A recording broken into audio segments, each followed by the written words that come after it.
let's go get an apple fritter while we do this. And in no way, shape, or form do I intend the casual nature of this short form content to disregard the rights and respect due to Gwendolyn and her mother, Elleen. But in order for me to fit this into my schedule, some of you know all the different things that I do, and I do so with love and joy and passion. So it's not labor at all, but of course it's still labor. Using our short form content and social media platforms helps me to be able to deliver fiduciary expertise to you all in a more casual setting. Of course, I have to put out the disclaimer that none of this constitutes legal advice, nor is this a dictation of the outcome of her case or any of the cases for which she is involved, nor is it an indication or a proclamation for the outcome of the case for her mother's wrongful death claim, which of course has not yet been filed to my knowledge. I don't see anything that is showing that it's been filed, and of course if it were filed today, we won't have that access there too until very likely tomorrow. All right, enough of that. Now to the facts. So number one, the biggest fact that is being misconstrued is the adjudication or the purported adjudication deeming Gwendolyn Evette White as incompetent. Yahoo News has reported on it.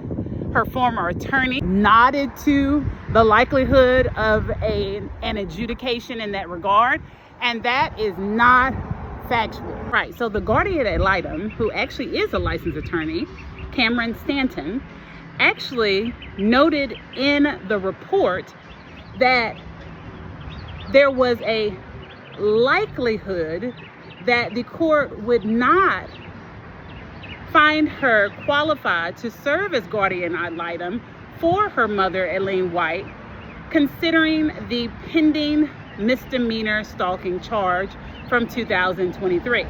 However, that's where, again, false information is being reported even in Cameron's report, because that 2023 case, definitely pending, designated CR for criminal, but 50C no contact orders or cases are designated as criminal, but they are managed in a civil manner. However, if she had actually been found liable for stalking, and then that order were entered, and then she violated that 50C no contact order, that violation then would be criminally prosecuted just as you would with a normal criminal charge. In fact, there is no misdemeanor stalking case against Gwendolyn at all.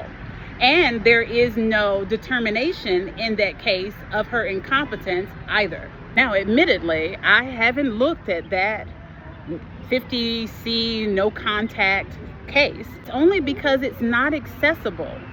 And the general standard practice for the courts for DVPOs and 50C and 50Bs, of course, which is the DVPO generally, is that there is no public access directly through the eCourts portal. Now, you can go to the actual courthouse and you can request that file and thereby gain access.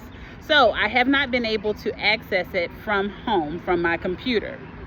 However, in my expertise in jurisprudence, we know that there isn't a determination on her incompetence at that level, because that would be a separate petition and it would be a separate case, and it would be very well documented in eCourts, where there would be a determination or question as to whether or not a guardian ad litem should be appointed. That's not a small matter, you see. These are so delicious. Thank you. When it comes to a finding of incompetence or an adjudication for incompetence, that is not a decision that can be made by an attorney. And Cameron knows that as a licensed attorney. And she knows that it's improper to even nod toward that if there hasn't been any adjudication or order that she's actually physically verified herself. And even in her, and I keep referring to her as her because it could be a man, even in Cameron's report, it's averred that it hasn't been verified directly by Cameron. So then it's improper for Cameron to speak on that. Moreover, an adjudication of incompetence can't even be determined by a judge alone, because that takes the diagnosis and recommendation by a licensed psychologist. And then the court adopts the findings of the licensed psychologist and thereby is authorized to then adjudicate a finding of incompetence. So there's some steps there. And those steps are not apparent from any of the case records. Interestingly enough, Gwendolyn herself speaks very adamantly against having been supposedly found incompetent. She speaks seemingly very alertedly and with clarity in that same regard, giving details. The details that she gives in her motions are very telling, not of incompetence, and instead of somebody in their right mind, who may indeed be dealing with a lot of the pressures of a corrupt judicial system. So Yahoo News foremost reporting that there was a pending misdemeanor charge is inappropriate. It actually constitutes libel, even where they are quoting directly from Cameron's report, because Cameron's report does not constitute any type of verifiable court order as to Gwendolyn's incompetence. It's just exactly what it says. The guardian ad litem's report as it relates to trying to identify a proper guardian ad litem for her mother. And that's it. It should not be taken out of context. Furthermore, one's work schedule, other life commitments like other children, maybe their own health issues, all of those are also factors in deeming someone proper to serve in the capacity of guardian ad litem. So again, it is improper for Yahoo News to assume that mental incompetence was the conclusion. And even more so, it was a pending case and had not been finally adjudicated. And so the use of that case, incorporating that case, is completely improper. And a pending adjudication even on her incompetence as it directly relates to this pending criminal charge for first-degree murder or attempted first-degree murder, it can't be incorporated as a final judgment either. Okay, so I'm out and about running errands. Let's finish this up. Number 2, with regards to the gatekeeper order, there is misrepresentation of that as well. Her former attorneys are suggesting that the gatekeeper order was the reason why they basically backed away from the case.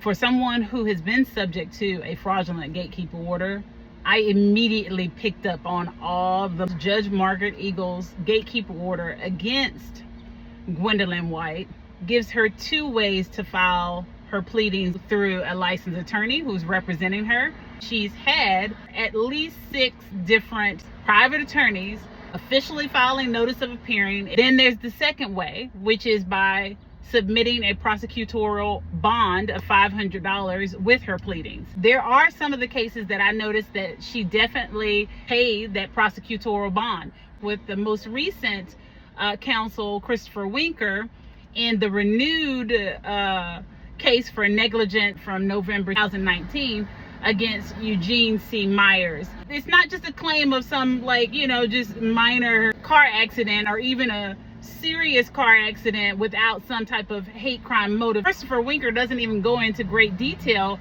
in his complaint that he drafts on her behalf.